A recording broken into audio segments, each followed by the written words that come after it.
एक और विधा हमारे यहाँ लोरी की भी है। हमारे यहाँ लोरी के जरिए छोटे बच्चों को संस्कार दिए जाते हैं, संस्कृति से उनका परिचय करवाया जाता है। लोरी की भी अपनी विविधता है, तो क्यों ना हम अमृतकाल में इस कला को भी पुनर्जीवित करें और देशभक्ति से जुड़ी ऐसी लोरियां लिखें, कविताएं, गीत, कुछ न कुछ जरूर लिखें जो बड़ी आसानी से हर घर में माताएं अपने छोटे छोटे बच्चों को सुना सके। इन लोरियों में आधुनिक भारत का संदर्भ हो, 21वीं सदी के भारत के सपनों का दर्शन हो, उसका संदर्भ हो। आप सब श्रोताओं के सुझाव के बाद मंत्रालय ने इससे जुड़ी प्रतियोगिता भी कराने का निर्णय लिया है। साथियों, ये तीनों प्रतियोगिताएं 31 अक्टूबर को सरदार साहब की जयंती से शुरू होने जा रही हैं। आने वाले दिनों में संस्कृति मंत्रालय इससे जुड़ी सारी जानकारी देगा। ये जानकारी मंत्रालय की वेबसाइट पर भी रहेगी और सोशल मीडिया पर भी दी जाएगी। मैं चाहूंगा कि आप सभी इससे जुड़े। हमारे युवा साथी जरूर इसमें अपनी कला का, अपनी प्रतिभा का प्रदर्शन करें। इससे आपके इलाके की कला और संस्कृति भी देश के कोने कोने तक पहुंचेगी। आपकी कहानियां पूरा देश सुनेगा। प्यारे देशवासियों, इस समय हम अमृत महोत्सव में देश के वीर बेटे बेटियों को, उन महान पुण्य आत्माओं को याद कर रहे हैं। अगले महीने 15 नवंबर को हमारे देश के ऐसे ही महापुरुष, वीर योद्धा भगवान बिरसा मुंडा जी की जन्म जयंती आने वाली है। भगवान बिरसा मुंडा को धरती आबा भी कहा जाता है। क्या आप जानते हैं कि इसका अर्थ क्या होता है? इसका अर्थ है धरती पिता।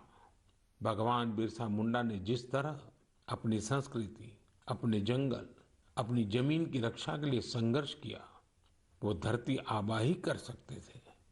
उन्होंने हमें अपनी संस्कृति और जड़ों के प्रति गर्व करना सिखाया। विदेशी हुकूमत ने उन्हें कितनी धमकियां दी, कितना दबाव बनाया, लेकिन उन्होंने आदिवासी संस्कृति को नहीं छोड़ा। प्रकृति और पर्यावरण से अगर हमें प्रेम करना सीखना है तो उसके लिए भी धरती आबा भगवान बिरसा मुंडा हमारी बहुत बड़ी प्रेरणा है। उन्होंने विदेशी शासन के हर उस नीति का पुरजोर विरोध किया जो पर्यावरण को नुकसान पहुंचाने वाली थी।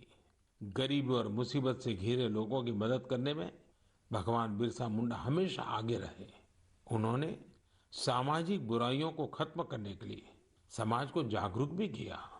उल गुलान आंदोलन में उनके नेतृत्व को भला कौन भूल सकता है। इस आंदोलन ने अंग्रेजों को झकझोर कर रख दिया था, जिसके बाद अंग्रेजों ने भगवान बिरसा मुंडा पर बहुत बड़ा इनाम रखा था।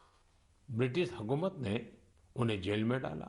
उन्हें इस कदर प्रताड़ित किया गया कि 25 साल से भी कम उम्र में वो हमें छोड़ गए।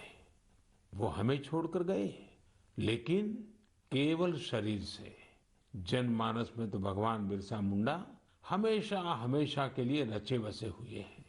लोगों के लिए उनका जीवन एक प्रेरणा शक्ति बना हुआ है।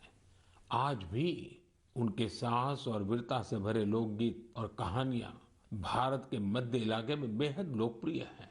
मैं धरती आबा बिरसा मुंडा को नमन करता हूं और युवाओं से आग्रह करता हूं कि उनके बारे में और पढ़ें। भारत के स्वतंत्रता संग्राम में हमारे आदिवासी समूह के विशिष्ट योगदान के बारे में आप जितना जानेंगे उतनी ही गौरव की अनुभूति होगी। मेरे प्यारे देशवासियों, आज 24 अक्टूबर को यूएन डे